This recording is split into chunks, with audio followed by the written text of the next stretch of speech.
नमस्कार। India debate में आप सबका स्वागत है। मैं हूं आशुतोष पाठक। मित्रों, वैसे किसी के भी बारे में ये बात कहनी तो नहीं चाहिए कि आपको तकलीफ होने लगे, आप बीमार पड़ जाएं, आपको लोग देखने के लिए अस्पताल आए और आपकी बीमारी की चर्चा लोग खुलेआम करें। ये अच्छी बात होती नहीं है और मर्यादित बातें हैं। लेकिन ये उनके लिए है जो मर्यादा को तवज्जो देते हैं, मर्यादा को मानते हैं, पाप और पुण्य में भरोसा रखते हैं, सही और गलत को पहचानते हैं।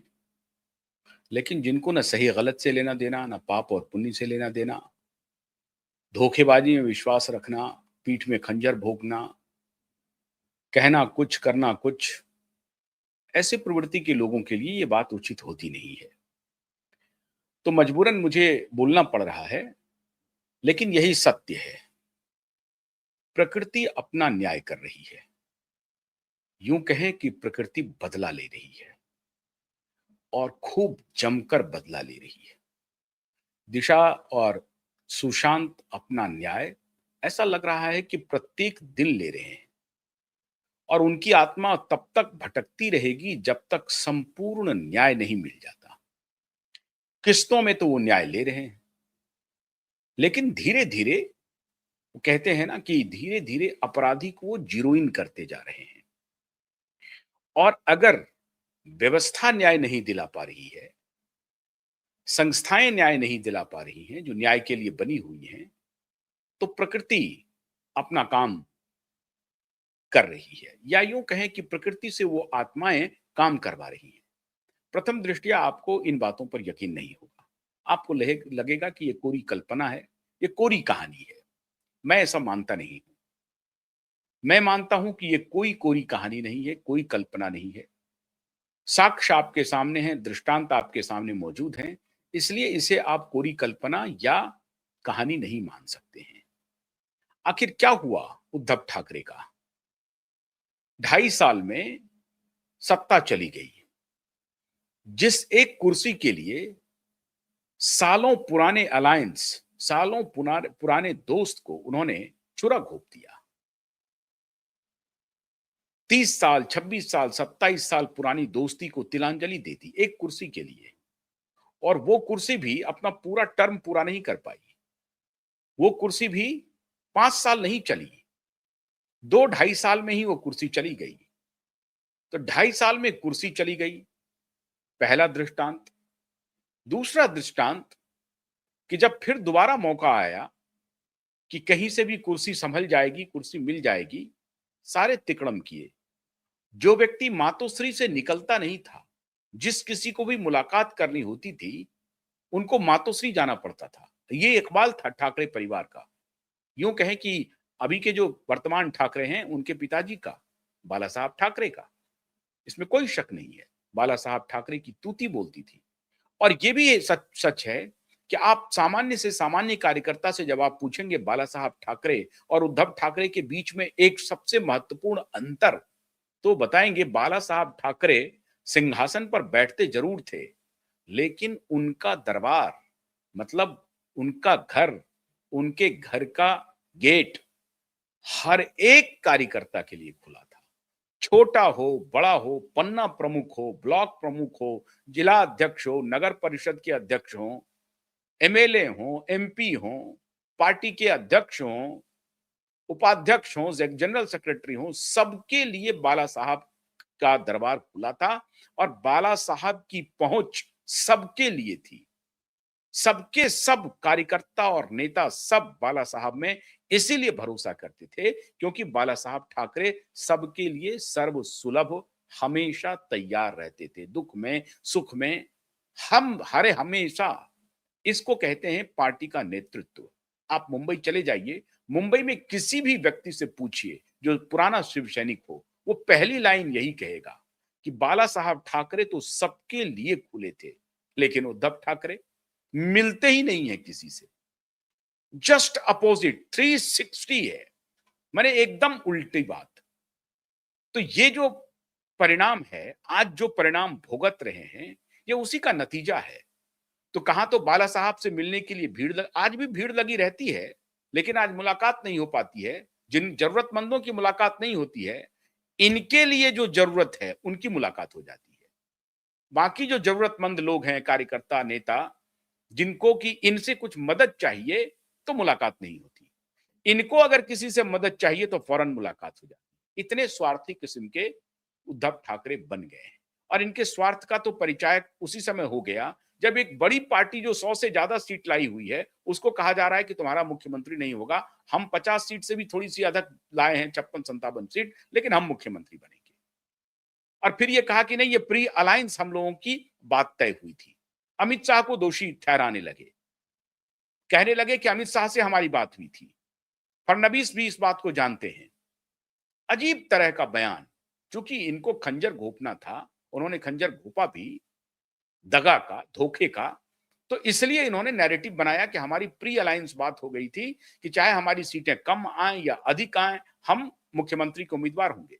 और ध्यान रखिए, 2019 के चुनाव में बाला साहब ठाकरे नहीं, उद्धव की शिवसेना के ऊपर यह आरोप लगा कि उद्धव की शिवसेना जानबूझ करके भारतीय जनता पार्टी की सीट कम हो, वहां पे शिवसेना, अब तो उद्धव है, उस वक्त की शिवसेना ज्वाइंट की जो वोटिंग, जो टर्नआउट था इन फेवर ऑफ भाजपा, जो शिवसेना का वोटर था, वो बीजेपी को वोट नहीं दिया।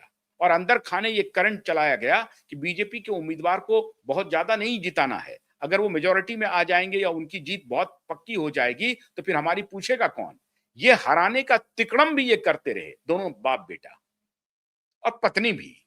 ये सारे तिकड़म में पूरा परिवार शामिल रहा और पूरे परिवार ने मिल करके भारतीय जनता पार्टी को धोखा देने का काम किया।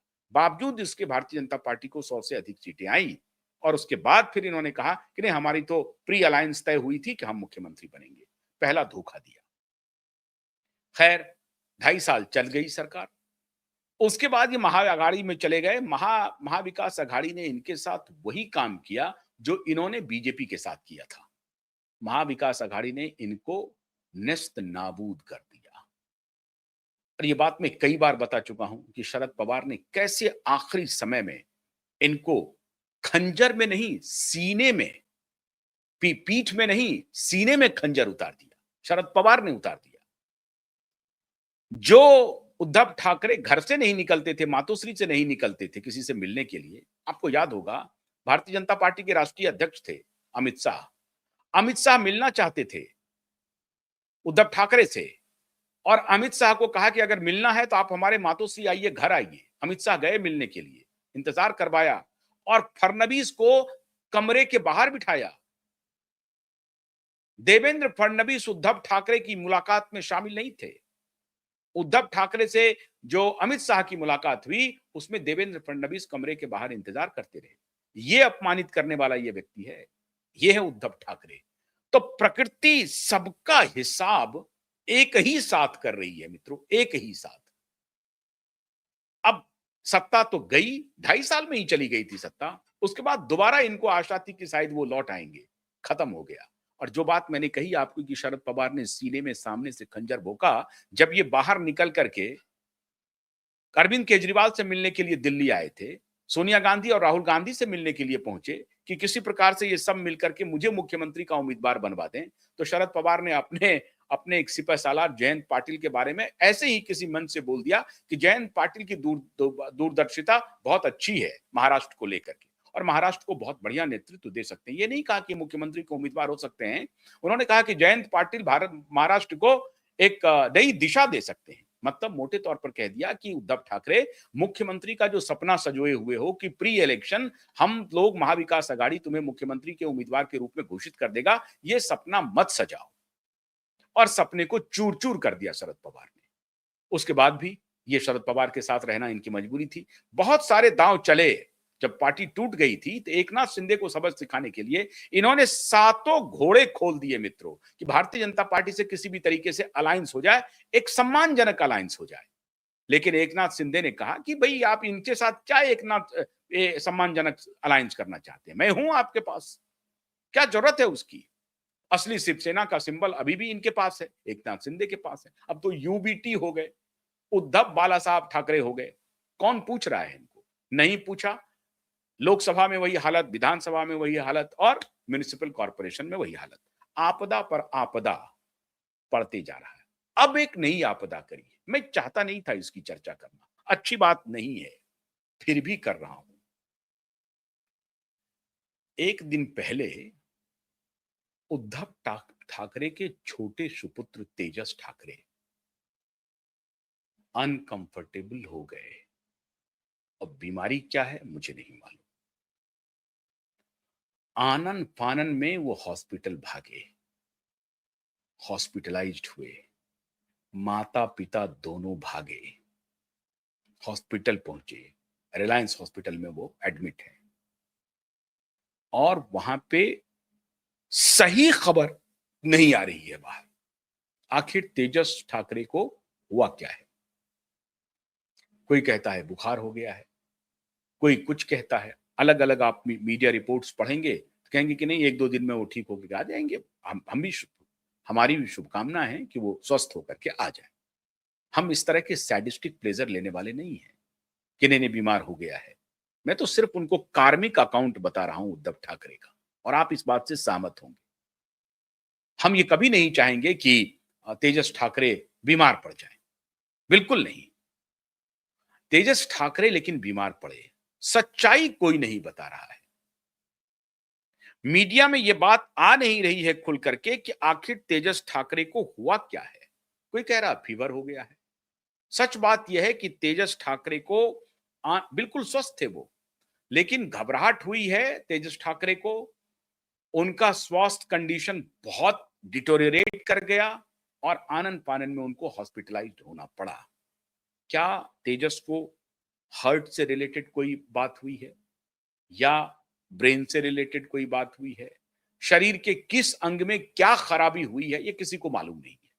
अभी सिंपल कहा जा रहा है कि वो अनकंफर्टेबल फील कर रहे थे, हो सकता है कि सांस लेने में दिक्कत हो रही हो, लेकिन कोई बुलेटिन इस तरह का सामने आया नहीं है। जैसे ही कोई बुलेटिन आपके सामने में ना आए तो समझिए शंका बड़ी है, कुछ ना कुछ बड़ी बात है। आखिर क्यों तेजस को भर्ती होने पड़ा और मेडिकल रिपोर्ट क्यों नहीं आया? भागे भागे अगर पिता पुत्र गए, मीडिया में खबरें आई। हमारे सूत्र बता रहे हैं कि तेजस को कुछ ना कुछ गंभीर बात है जिसकी चर्चा उद्धव ठाकरे और उनका परिवार सार्वजनिक रूप से नहीं करना चाहते। आप सबको मालूम है कि उद्धव ठाकरे स्वयं भी भयंकर बीमारी से गुजर रहे हैं। अब वो बीमारी क्या है मुझे नहीं मालूम। उद्धव ठाकरे को वो बीमारी है साहब कि 2.5 साल तक ये सत्ता में रहे। प्रकृति कैसे मारती है, दिशा सुशांत की आत्मा कैसे बदला लेती है मित्रों, इसको समझना चाहिए। और इसीलिए कहते हैं कि पाप और पुण्य सबका हिसाब यहीं पर होना है, सबका हिसाब यहीं पर होना है। मैं कोई ऐसी बात बाबा वाली बात नहीं कह रहा हूं, कुछ दृष्टांत हैं और मैं समझता हूं कि उद्धव ठाकरे को सामने में रख करके, उद्धव ठाकरे को एनालाइज करके व्यक्ति को अपना आचरण करना चाहिए। उद्धव ठाकरे उसके सबसे बड़े टेस्ट सिंबल है। जिस कुर्सी के लिए उद्धव ठाकरे ने भारतीय जनता पार्टी को दगा दिया, धोखा दिया, उस कुर्सी पर उद्धव ठाकरे 2.5 साल तक बैठ नहीं सके। कल्पना करेंगे? आप विश्वास करेंगे? 2.5 साल तक उद्धव ठाकरे नहीं बैठ सके। क्यों? क्योंकि साहब 19 में इनकी सरकार बनी और 20 के एकदम शुरुआती समय में मार्च में कोविड आ गया, कोविड का बवाल मच गया। ये साहब 2.5 साल तक मुख्यमंत्री कार्यालय नहीं गए, अपने घर को ही मुख्यमंत्री कार्यालय के रूप में तब्दील कर दिया। इसको कहते हैं प्रारब्ध। जिस मुख्यमंत्री की कुर्सी पर बैठने के लिए वो लालायित थे, उस कुर्सी को उन्हें अपने घर में ऑल्टरनेट कुर्सी बनानी पड़ी। वो उस कुर्सी पर 1 या 2 या 3 बार बमुश्किल बैठे होंगे। मतलब 2-2.5 साल तक तो वो घर से निकले ही नहीं, क्योंकि बीमारी इतनी बड़ी थी। क्योंकि डर, डॉक्टरों ने कहा कि साहब आप अगर जाएंगे तो आप तो पोटेंशियल कैंडिडेट हैं वायरस के। कोमॉर्बिड उसको कहते थे उस जमाने में, कोमॉर्बिड पेशेंट। कोमॉर्बिडिटी आपकी ज्यादा है, तो कोमॉर्बिडिटी की आपकी ज्यादा है, इसलिए आप अगर इन्फेक्शन के संपर्क में आए तो आपके लिए खतरा बड़ा है। तो 2.5 साल तक ये मित्र महादय महोदय जो हैं, आप सबके हमारे सबके प्रिय उद्धव जी ठाकरे दफ्तर नहीं गए और नाक पे इस पे मास्क लगा करके घूमते रहे। इसको कहते हैं प्रारब्ध। इसको कहते हैं कि धोखेबाजी का प्रतिफल। जिस कुर्सी के लिए तुमने इतना बड़ा गुनाह किया, वो कुर्सी तुम्हें नहीं मिली। प्रकृति ने तुम्हें सजा दी और किसी प्रकार से तुम अपनी बीमारी की स्थिति को ठीक किए हुए हो। पूरी दुनिया जानती है उद्धव ठाकरे बीमार हैं। मैं उस बीमारी का नाम नहीं ले सकता, लेने की आवश्यकता नहीं है, लेकिन बीमार हैं उद्धव ठाकरे। बस वो आप समझिए कि अपने को स्वस्थ रखे हुए हैं, देखभाल से स्वस्थ रखे हुए हैं, उसमें बड़े चतुर हैं। अच्छी बात है, भगवान उनको लंबी आयु दे। मैं भी कामना करता हूं कि भगवान उनको लंबी आयु दे। लेकिन जो प्रारब्ध है उसको तो आप काट नहीं सकते ना। नहीं बैठ पाए उद्धव ठाकरे उस कुर्सी पे, इसको तो आप झुठला नहीं सकते। और फिर नतीजा देखिए, सारी सत्ता चली गई, पार्टी टूट गई। एकनाथ शिंदे 39 कैंडिडेट के साथ खत्म गए, पार्टी टूट गई, सत्ता चली गई, पार्टी टूट गई। तीनों के तीनों चुनाव, लोकसभा, विधानसभा और जिला परिषद, नगर परिषद, मुंबई महानगर पालिका, सबके सब फिनिश हो गए, खत्म हो गए पूरी तरह से।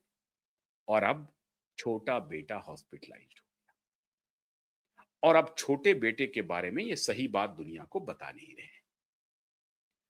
अब उधर बड़ा बेटा क्या कर रहा है, आप सुनेंगे तो हैरान हो जाएंगे। वो मोदी को और फडणवीस को आंख दिखा रहा है। आंख कैसे दिखा रहा है? साइंटिस्ट बन करके। साइंटिस्ट बन गया है बड़ा बेटा।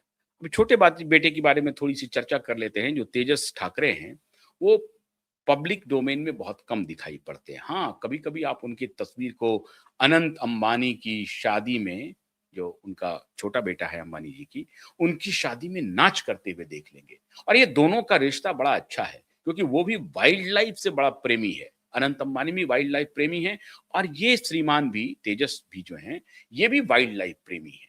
इनका जो पेशा है वो यही है। पेशा मतलब उसके बदले में कोई कमाई होती नहीं है। कमाने की जरूरत क्या है साहब?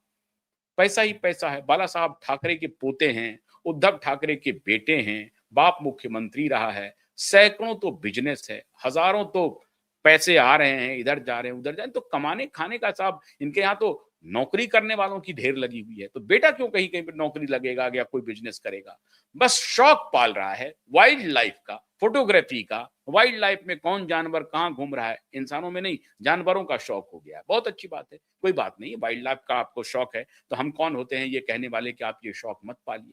तो ये वाइल्ड लाइफ का शौक पालने वाले सज्जन हैं, अब बीमार पड़ गए हैं। मेरी और आपकी सबकी यही दुआ होगी कि ये बीमारी की हालत से बाहर आ जाएं, जल्द स्वस्थ होकर के आ जाएं। लेकिन सवाल है कि बीमारी है क्या, ये बताया नहीं जा रहा है। ये प्राकृतिक आपदा घट रही है ठाकरे के साथ क्या, ये बताना तो चाहिए। उधर आदित्य ठाकरे सरमन दे रहे हैं मोदी को और फडणवीस को। क्यों साहब सरमन किस बात का? तो मुंबई में पॉल्यूशन हटाने के लिए, वाइल्ड लाइफ को बचाने के लिए एक एंटी पॉल्यूशन सप्ताह मनाया जा रहा है और उसमें आदित्य ठाकरे बिल गेट्स के बाद दूसरे बड़े साइंटिस्ट हैं। बिल गेट्स एक बड़ा साइंटिस्ट है, आपको मालूम होगा, उनके बारे में बताने की जरूरत नहीं। वो हर चीज में साइंस अप्लाई कर देता है, हर चीज में। मतलब वो he is not a scientist, even he is not a competent engineer, doctor भी नहीं है, लेकिन वो मेडिकल साइंस पर कितनी बड़ी बड़ी बात बोलता है। ठीक उसी प्रकार बिल गेट्स के शागिर्द भी हैं ये। तो WEF में जाते हैं, वर्ल्ड इकोनॉमिक फोरम में। तो वहां पे ये सज्जन जो हैं ये बतला रहे हैं कि देवेंद्र फडणवीस की जो सरकार है वो मुंबई को चौपट कर रही है, महाराष्ट्र के वाइल्ड लाइफ को चौपट कर रही है। और ये क्या कर रहे थे, मीठी नदी में गाद को हटाने के लिए 65 करोड़ का कॉन्ट्रैक्ट अपने बिजनेस पार्टनर डिनो मौर्या के भाई के माध्यम से किसी और को दिलवा रहे थे। ये बढ़िया काम कर रहे थे। और मीठी नदी की गाद साफ नहीं हुई, मीठी नदी गंदी ही रही। मीठी नदी इतनी गंदी है कि आप उसका आचमन, मीठी नदी कहा जाता है उसको, भयंकर गंदी है। और मीठी नदी में ही मुंबई के बहुत सारे जो ड्रेन हैं वो जाकर के गिरती है। और मीठी नदी अगर चौक्ड है तो फिर वो समुद्र में जो मिलना होता है वो मिल मिल नहीं पाती है। इस वजह से अगर कहीं पर मीठी नदी चौक्ड है तो फिर उधर ड्रेन चौक होगा, और फिर बारिश में जो हालत होती है मुंबई की आप सबको मालूम है। 65 करोड़ रुपए का घोटाला कर चुके हैं। घोटाले का आरोप है, बल्कि 65 नहीं, कह रही है अभी जो वर्तमान सरकार है वो कह रही है कि हजारों करोड़ का घोटाला निकलेगा। अभी तो इन्वेस्टिगेशन शुरू होना है। कोविड के दौरान 200 करोड़ का घोटाला का ऑलरेडी इन्वेस्टिगेशन चल रहा है। अब ये व्यक्ति सरमन दे रहा है कि देवेंद्र फडणवीस पेड़ों की कटाई कर रहा है, तो विदर्भ से लेकर के और मुंबई तक वाइल्ड लाइफ को तबाह किया जा रहा है। बड़े पैमाने पर डेवलपमेंट कार्य के लिए पेड़ों की कटाई हो रही है, और मोदी को ये दिखाई नहीं पड़ रहा है, फडणवीस को ये दिखाई नहीं पड़ रहा है। सेमिनार सिंपोजियम में पैसे सरकार खर्चा कर रही है। तो ये बात सेमिनार सिंपोजियम तक नहीं चल जाए, ये जो वीक, ये सप्ताह जो मनाया जा रहा है पॉल्यूशन हटाने का, जिसके लिए जो सप्ताह मनाया जा रहा है, ये वास्तव में हटाना चाहिए। 2.5 साल में इन्होंने पॉल्यूशन की एक नई संस्कृति शुरू की थी, एक्सटॉर्शन की। अनिल देशमुख को कहा कि भैया परमबीर सिंह को बोलो कि 100 करोड़ रुपया की उगाही करो। ये अजीब तरह का, जिसमें कोई पॉल्यूशन नहीं था, इसमें सांस में कोई तकलीफ नहीं होती। इंटरेस्टिंग था, इंटरेस्टिंग। ये इन्होंने प्रकृति को कोई ये नहीं किया ना। देखिए, कहीं पेड़ नहीं काटा, कुछ नहीं किया, कहीं पॉल्यूशन नहीं हुआ, कहीं धुआं नहीं हुआ, लेकिन क्या हुआ कि भाई 100 करोड़ रुपया का उगाही शुरू कर दो। अनिल देशमुख को, होम मिनिस्टर को बोलो कि भाई मुंबई अकेले से 100 करोड़ की चाहिए, हर महीने 100 करोड़ की उगाही चाहिए। महाराष्ट्र का तो अभी आना है बाकी, फिर उसमें पुलिस का ट्रांसफर, पोस्टिंग, ऑफिसर, ये सब उस नई संस्कृति इन्होंने शुरू किया था आदित्य ठाकरे ने। एकनाथ शिंदे जो साथ छोड़े हैं, उसके पीछे की सबसे बड़ी कहानी यह है कि एकनाथ शिंदे की मिनिस्ट्री को ये जो पेंगुइन है, उद्धव ठाकरे का छोटा बेटा, बड़ा बेटा आदित्य ठाकरे, वही का नियंत्रित कर रहा था। एकनाथ शिंदे की मिनिस्ट्री में सारा निर्णय आदित्य ठाकरे लेना शुरू कर दिया था। एकनाथ शिंदे को लगता था कि भाई फिर हम मिनिस्टर किस बात के हैं। रोज अपमानित होना पड़ता था एकनाथ शिंदे को, और इस अपमान की चर्चा उन्होंने देवेंद्र फडणवीस से की। तो फिर कहा कि भाई जब इतना अपमान हो रहा है तो फिर साथ में क्यों, छोड़ दो। फिर साथ छोड़ा। ये लड़का अभी सरमन दे रहा है, दुनिया को बतला रहा है कि हम पॉल्यूशन कैसे नियंत्रण करें, और उसके लिए एक फॉर्मूला है कि पॉल्यूशन पर चर्चा, पॉल्यूशन पर सेमिनार मत कीजिए। आप क्या करिए कि अनिल देशमुख को गृह मंत्री बना दीजिए, परमबीर सिंह को कमिश्नर बना दीजिए, और फिर 100 करोड़ का एक्सटॉर्शन कीजिए, 1000 करोड़ तक लेके चले जाइए। आप क्यों फालतू में पॉल्यूशन हटाने के लिए सेमिनार सिंपोजियम कर रहे हैं एक सप्ताह का? इतना बड़ा आइडिया है इनके पास, इतने बड़े साइंटिस्ट है। तो आदित्य ठाकरे का विज्ञान कितना बड़ा है, सबको इससे सीख लेनी चाहिए। बेटा सरमन दे रहा है देवेंद्र फडणवीस को और मोदी को कि सेमिनार सिंपोजियम करने की जरूरत नहीं है वाइल्ड लाइफ को बचाने के लिए, प्रकृति को बचाने के लिए। हमारे पास आइडिया है, हमारा आइडिया ले लीजिए और ये सब धंधा छोड़ दीजिए। वेबसाइट बना रहे हैं, सेमिनार कर रहे हैं, होटलों में लोग आ रहे हैं, जा रहे हैं, तो वो कह रहे हैं कि खाना पीना पर खर्चा कर रहे हैं, सरकार का पैसा बर्बाद कर रहे हैं, और हम तो कमाने का धंधा बता रहे थे आपको। ये है आदित्य ठाकरे। बेशर्म व्यक्ति, कोई लाज शर्म नहीं है, कोई लज्जा नहीं है। ये किस किस केस में फंसा हुआ है, ये देवेंद्र फडणवीस और मोदी को सरमन दे रहा है।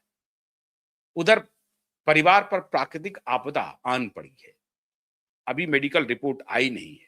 मैं भगवान से मनाता हूं कि मेडिकल रिपोर्ट ठीक हो और वो स्वस्थ होकर के बाहर आ जाए, लेकिन जो प्रारब्ध है उसका क्या कर सकते हैं।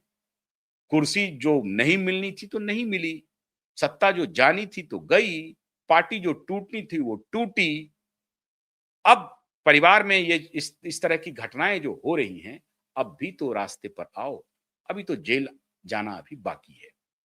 तो देखिए, इंतजार कीजिए, दोनों बाप बेटे को देखते रहिए, हम भी देख रहे हैं। बहुत बहुत शुक्रिया, नमस्कार।